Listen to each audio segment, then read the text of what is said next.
নমস্কাৰ আজি পুনৰ আপোনালোকৰ কাষলৈ আহিছো কেইটামান আকৰ্ষণীয় প্ৰশ্ন লৈ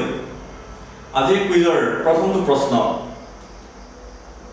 বিশ্ব প্ৰসিদ্ধ দাৰ্শনিক বাৰ্টন ৰাছেল তেখেতৰ নাম নুশুনা মানুহ হয়তো পৃথিৱীত কোনো নাই এই বিশ্ব প্ৰসিদ্ধ দাৰ্শনিকগৰাকী এখন তথা একমাত্ৰ হিন্দী চলচ্চিত্ৰত অভিনয় কৰিছিল আসলতে অভিনয় বুলি ক'লে ভুল হ'ব তেওঁ ভুমুকি মাৰিছিল এই একমাত্ৰ হিন্দী চলচ্চিত্ৰ যিখনত দাৰ্শনিক বাৰ্টন ৰাছেলে ভুমুকি মাৰিছিল সেই ছবিখনৰ নামটো বাৰু কি সেই ছবিখনৰ নাম হ'ল আমান যিখন 1967 চনত মুক্তি পাইছিল এইবাৰ আপোনালোকলৈ দ্বিতীয়টো প্ৰশ্ন ৰেডিঅ' এটা সময়ত ৰেডিঅ' ঘৰে ঘৰে আছিল মানুহৰ সকলো তথ্য আৰু মনোৰঞ্জনৰ কাৰণে মূল আহিলাই আছিল ৰেডিঅ' আৰু সেই ৰেডিঅ' মানুহৰ ঘৰে ঘৰে আছিল আৰু সেই ৰেডিঅ' শুনি শুনি মানুহৰ এটা ৰেডিঅ' শুনাৰ হবি সৃষ্টি হৈছিল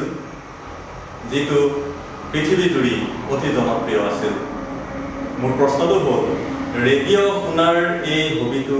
কি বুলি কোৱা হয় ৰেডিঅ' শুনাৰ এই হবিটোক কোৱা হয় ডি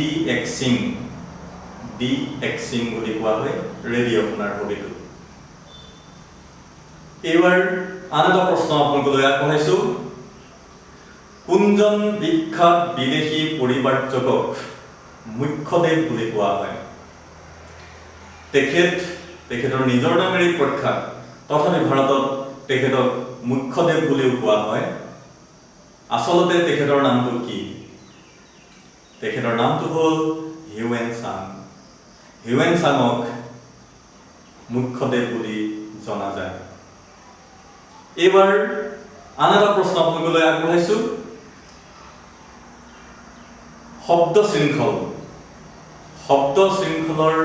উদ্ভাৱক কোন আমাৰ বিভিন্ন আলোচনী বা বাতৰি কাগজত এই শব্দ শৃংখল খেল দিয়া হয় যেটোত আমি শব্দসমূহ সদায় খুবেই আনন্দ পাওঁ তে প্ৰশ্ন হ'ল এই শব্দ শৃংখলটো কোনে আৱিষ্কাৰ কৰিছিল এই শব্দ শৃংখলৰ উদ্ভাৱক হ'ল আৰ্থাৰ উইনে শব্দ শৃংখলৰ উদ্ভাৱন কৰিছিল এইবাৰ আন এটা প্ৰশ্ন আপোনালোকলৈ আগবঢ়াইছো কম্পিউটাৰ আজিকালি সকলোতেই কম্পিউটাৰ লাগে কম্পিউটাৰ নোহোৱাকৈ আমাৰ কোনো কামেই আজিকালি সম্পন্ন নহয় সম্পূৰ্ণও নহয় মোৰ প্ৰশ্নটো হ'ল কোনজন ব্যক্তিক আধুনিক কম্পিউটাৰৰ পিতৃপুৰুষ বুলি জনা যায় ইয়াৰ উত্তৰ হ'ল চাৰ্লছ বেবেজেই হ'ল আধুনিক কম্পিউটাৰৰ পিতৃপুৰুষ এইবাৰ আন এটা প্ৰশ্ন জ্বৰ আপোনালোকৰ নিশ্চয় হৈছে জ্বৰৰ অভিজ্ঞতা আমি সকলোৱে জীৱনত কেইবাবাৰো আমি অভিজ্ঞতা লাভ কৰোঁ আৰু জ্বৰ হ'লে আমাৰ কাষতি তলত বা জিভাৰ তলত থাৰ্মোমিটাৰ সোমোৱাই আমাৰ গাৰ উষ্ণতাটো জোখা হয়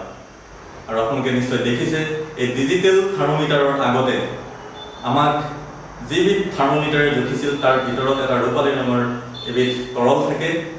যাৰ জৰিয়তে আমাৰ শৰীৰৰ উষ্ণতাটো আমি জুখিছিলোঁ মোৰ প্ৰশ্ন হ'ল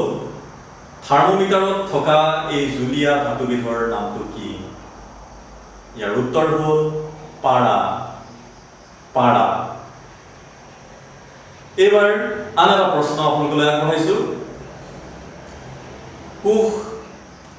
এটা কোষ ইমানেই ক্ষুদ্ৰ থাকে যাক আমি খালী চকুৰে নেদেখোঁ শক্তিশালী অনুবীক্ষণ যন্ত্ৰৰ দ্বাৰাহে আমি কোষবিলাক আমি দেখিবলৈ পাব পাৰোঁ কিন্তু এনেকুৱা কোষ আছে যি আমি খালী চকুৰেও দেখা পাব পাৰোঁ মোৰ প্ৰশ্ন হ'ল আমি খালী চকুৰে দেখা পোৱা এটা কোষৰ নাম আপুনি ক'ব পাৰিবনে ইয়াৰ উত্তৰ হ'ল চৰাইৰ কণীও এটা আচলতে কোষ আৰু ই এটা ডাঙৰ কোষ আমি ইয়াক খালী চকুৰে